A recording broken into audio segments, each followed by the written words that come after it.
what is your chief reaction to American high schools? The American teenagers feel that their form of education is a right and not a responsibility. I was struck to see that there was a lot of anti-intellectualism in American high schools, and I was shocked to see that the scholar is despised. I think that the American high schools do not fulfill the purpose of education, and a school is more a place to spend time in than really to study. I feel that the average American student is rather indifferent and negligent, and education tends to feed tastes, rather than cultivate them. Welcome to The World We Want, a television presentation of the New York Herald Tribune Forum for High Schools. It features young people from all over the earth in unrehearsed discussion of a few of their common problems. Each one of these young people, 34 in all from 34 countries, is the winner of a nationwide forum competition held under the auspices of the Ministries of Education in their own countries. After winning the competition, they were brought to the United States by Pan American World Airways and Trans World Airlines. They'll be here for 3 months as guests in 4 different American families and host communities.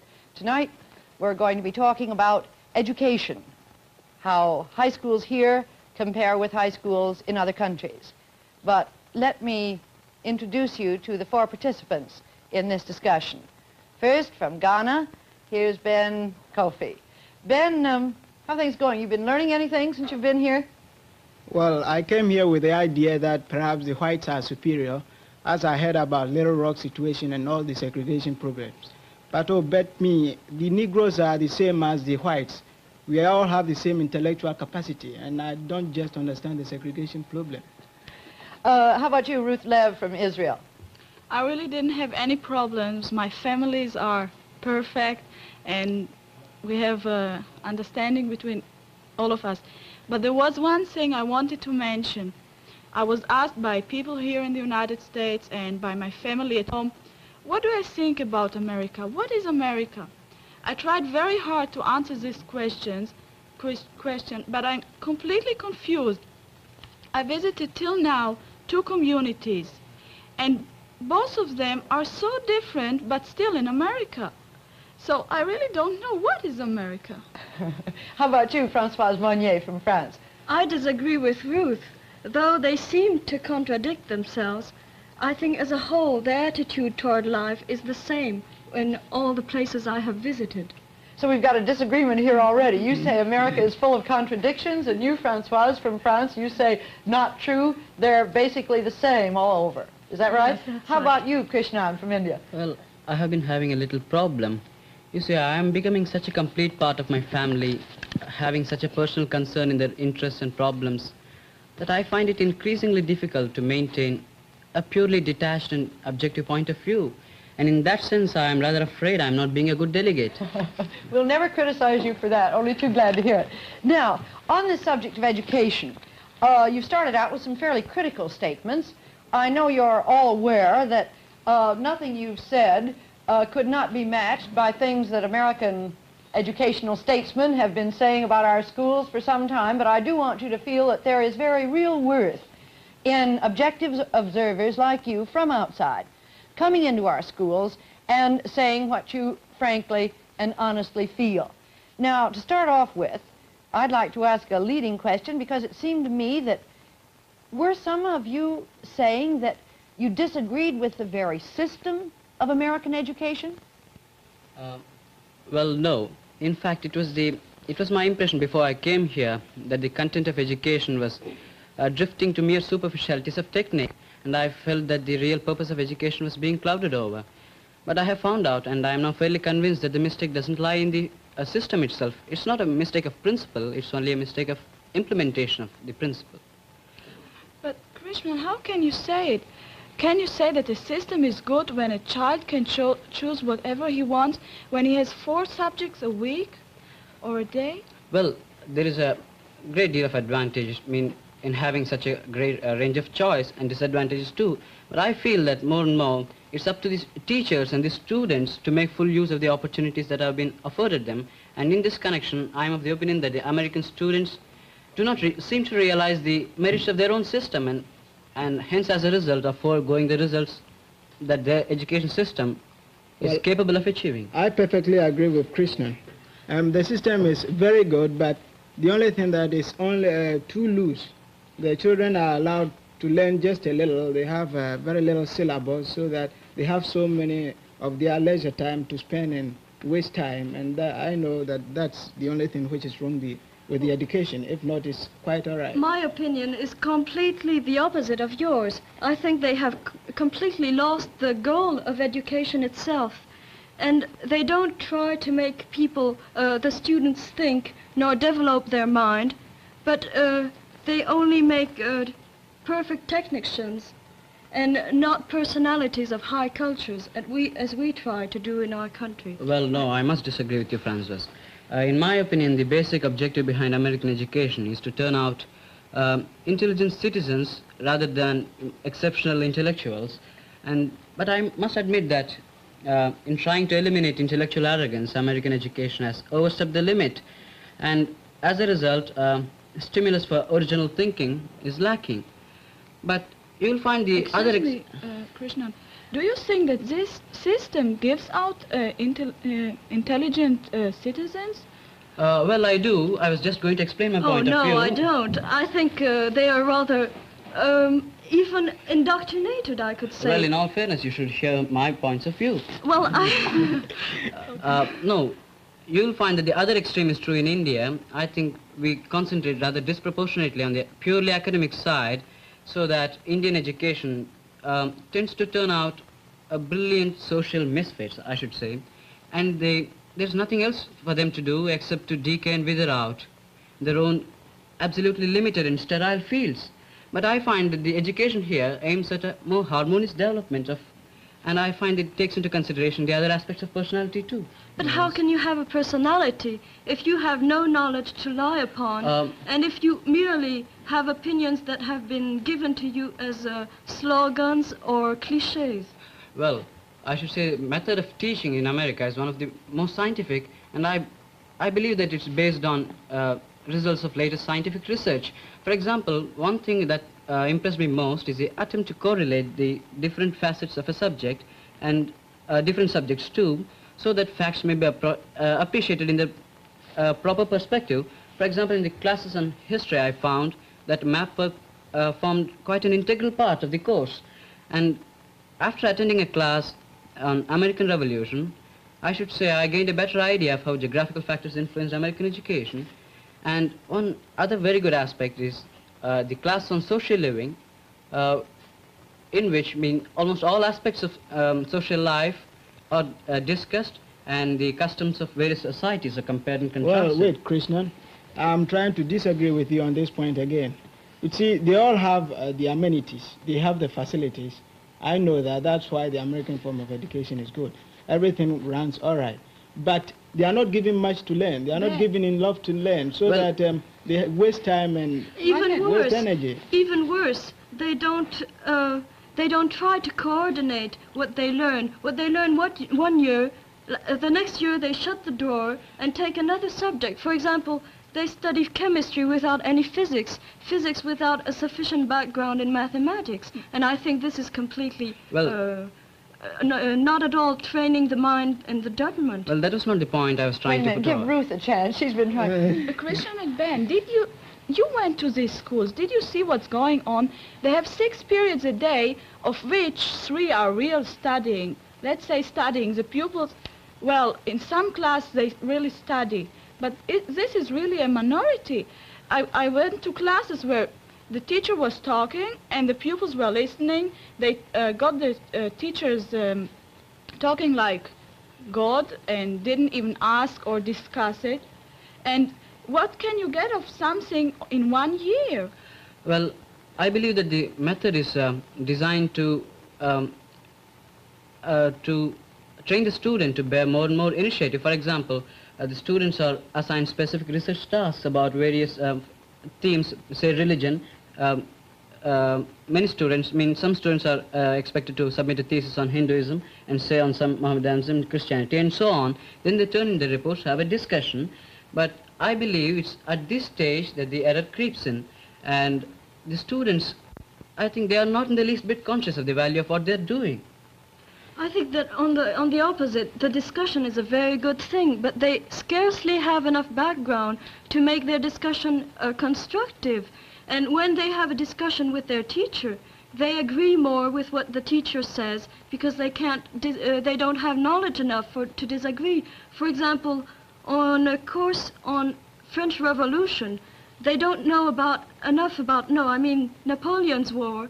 They only know how to say Napoleon was a jolly good fellow, but they don't know what he did to be a jolly good fellow. You mean they learn like parrots?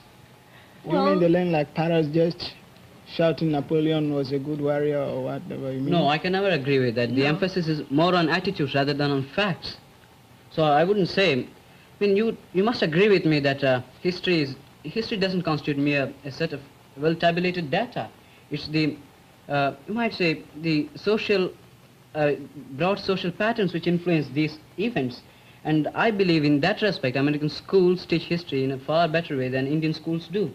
Oh, maybe Indian schools, but this is your point. It necessarily has to be. But, for example, they study world history in 1 year, and the next year they study American history as if world history took as much time as American history, which is a short thing. And when they study history, they jumble the chronological...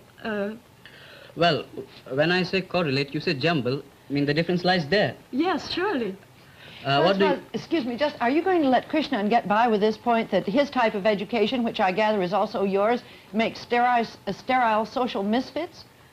Oh, it makes, yes, in one point, it doesn't advantage the middleman. Glad that we agree. Yes, but in another point, American education also disadvantages for social adjustment, and they don't see that when they make good scholars, these are so experts, and so they give so much importance to the technical, more than the high culture and the general training of mind. That might be, but this has no relation with social adjustment. That's a preposterous statement. I find that a clear proof of this is the complete success of co-education. For example, I have noticed much of this vulgar horseplay between the sexes in Indian schools, but I find there exists a very healthy feeling of comradeliness here, and I think that's a clear proof, unmistakable proof that they are socially better adjusted.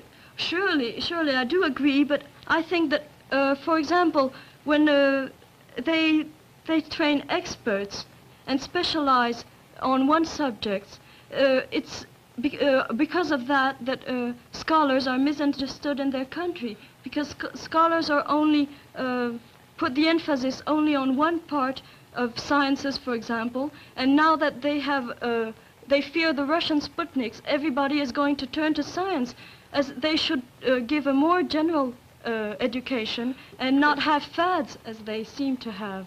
Well, excuse me. Wait, let Ruth have a chat. She's been interrupted. Krishnan, did you give attention to the pupil's attitude to a pupil who wants to study?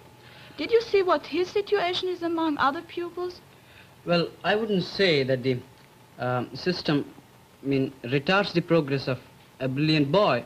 I will say it fails to provide the stimulus. I sense that Ruth has a point. She's asking a rhetorical question here. Answer it, will you, Ruth? Well, they push him out of society. Did you see what the students' attitude to studying in general is? Well, I have noticed that, but I believe this could be rectified by the teachers laying more insistence on the students. No, look, I went from one to the other. I went to the pupils, and they really agreed that the fact they don't study as much as they can, but they say the fault is not in us. I went to an English class, and the teacher gave back the examinations, and they were horrible, and she was so mad at them, and she told them. And one pupil told me, why is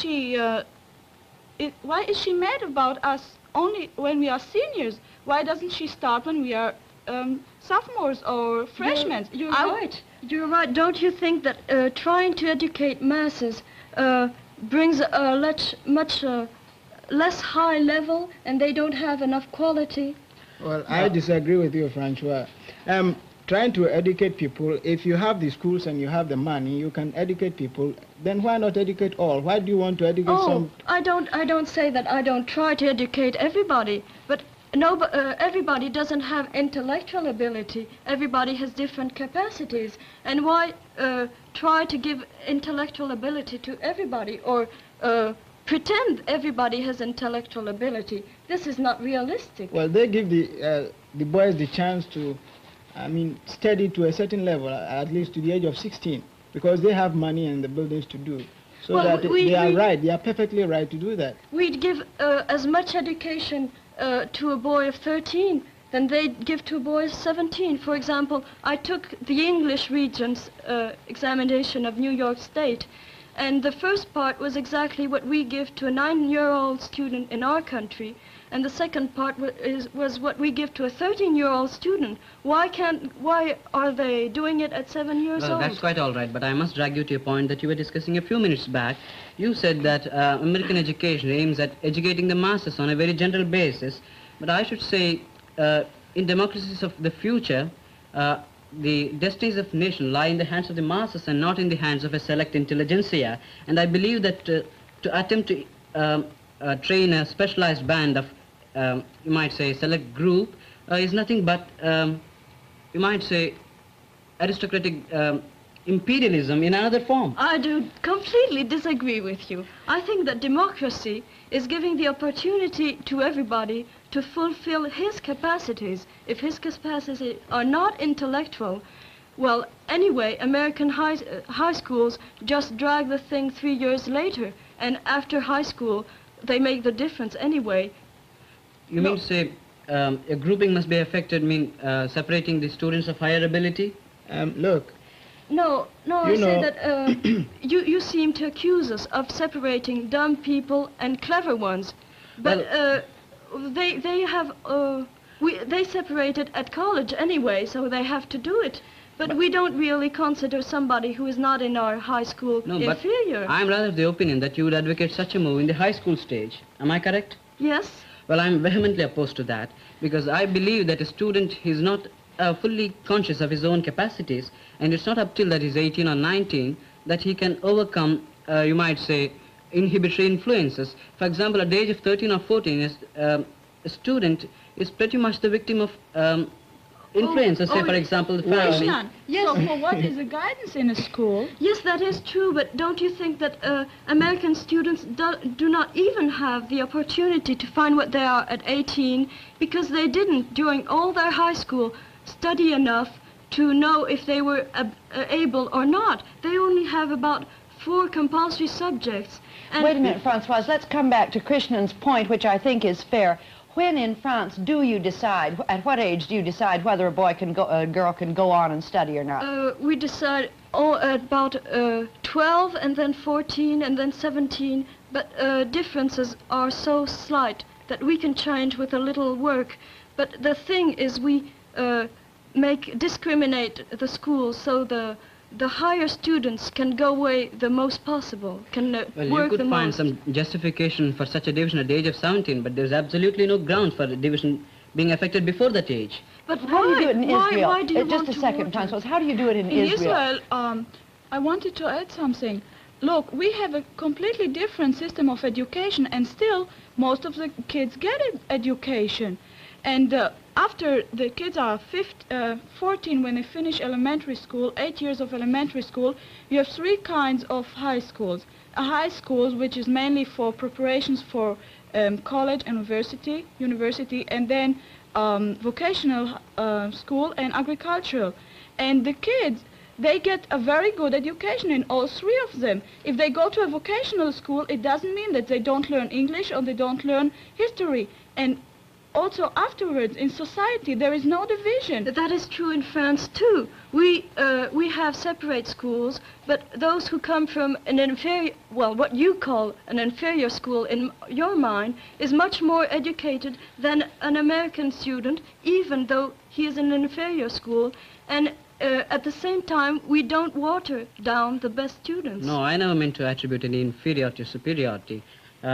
What I'm trying to say is what an adult might consider different, perhaps you might be able to appreciate the fact that it's not a question of inferiority, it's a question of just different capacities.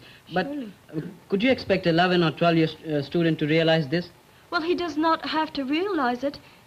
He passes an exam saying if he has learned enough and enough what he can understand for his age. If he does not, it means that he does not have the capacity to go further in that way. No, Well, what you all are discussing about is mass production or quality production. Yeah. well, not exactly a grouping of students according to abilities in high school. Well, I feel that in this age of Russian Sputniks, I think quality production should be more or less preferred to mass production. I feel the Americans are making a mistake by grouping all the talented boys and the untalented boys in the same school, and therefore those who are talented and can learn further or can develop their brains are retarded by those who are less talented. And at the age of 18, where he graduates and leaves school, perhaps a boy who is talented will not go in straight for higher education, but will go to the business and work, and thus he's lost forever. This leads to a very simple and straightforward question. You talk about us not doing enough for the gifted. Will you tell us what you're doing in your countries for the ungifted? Well, in my country, they can shift to more what you would call vocational schools, technical schools, secretarial schools that give also an education, but do not, they do not prevent the good students in high school from doing more advanced work. They also have a good education. Well, I believe American education is so flexible that it in no way is it doesn't retard the progress of a brilliant student. I mean, but I must agree. I believe it does. It does retard. I wouldn't say yes, it retards. I wouldn't say so. I stoutly defend. But I must say that it fails to provide the extra stimulus for such a student. But it's not correct to say that it discourages such a student. No, it doesn't. Krishnan, look, there are so many states in the United States. Now, supposing we have 1,000 high schools in one particular state, and about 500 of these 1,000 schools are regarded as superior or superior high schools, and those who are talented will somehow be selected to develop their ability. You see, in this world of Russian Sputniks, as I've been saying, we need people to develop and then to do something better.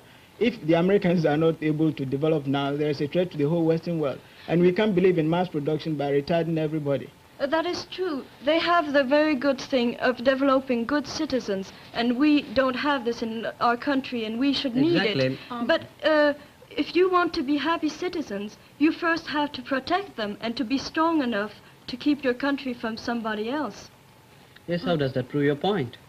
Well, if you only make happy citizens and no scholars to increase science, for example, and culture in itself, you might be, America might lose its world power. But you must agree an educated leadership is absolutely futile when the masses are uneducated.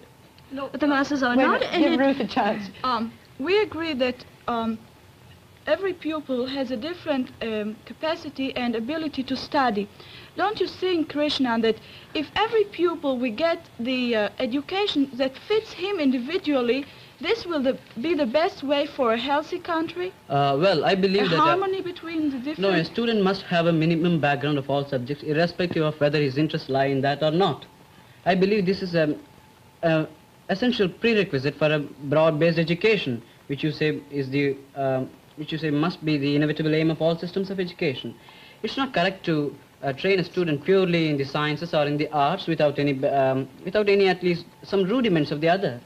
I surely agree with you. Yes. The American students don't have time or don't have opportunity to train their mind. For example, they only consider foreign language as something having something to do with commercial relations with foreign countries.